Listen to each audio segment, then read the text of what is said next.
Jeppe og Nick er bedste venner, og de næste, der skal på scenen.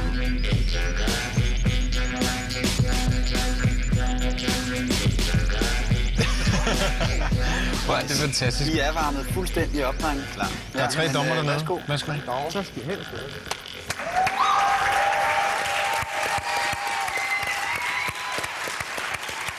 Godt nok har vi ikke siddet her uendelig lang tid, men derfor kan man godt kede sig allerede på forhånd. Og jeg må sige, at på baggrund af hvad jeg ser foran mig her, der keder jeg mig allerede frygteligt. I har stået derhjemme og tænkt, lad mig tage en rød hat på.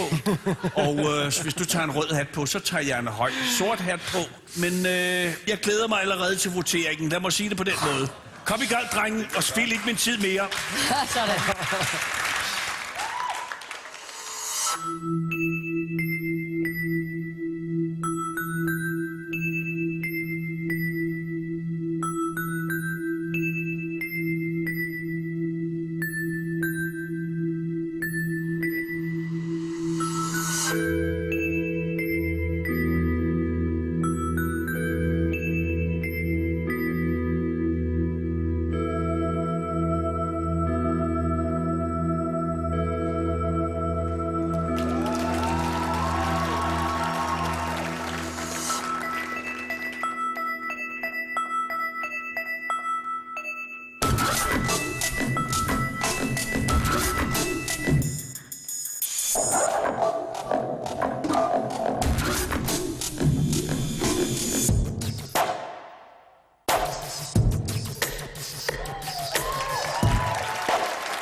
Videre i konkurrencen.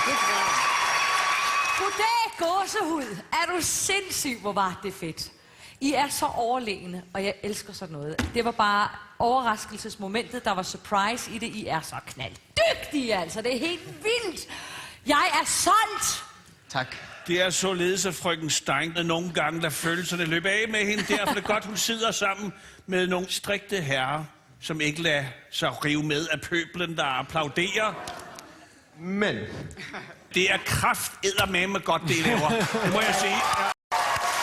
Nå. Der kom den alligevel, hva'? Ja. altså bortset fra, I minder mig uheldigt meget om nogle rigtig beskidte drømme, jeg har.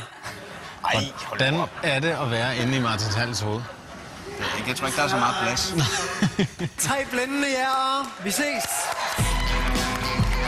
Mange tak skal I have.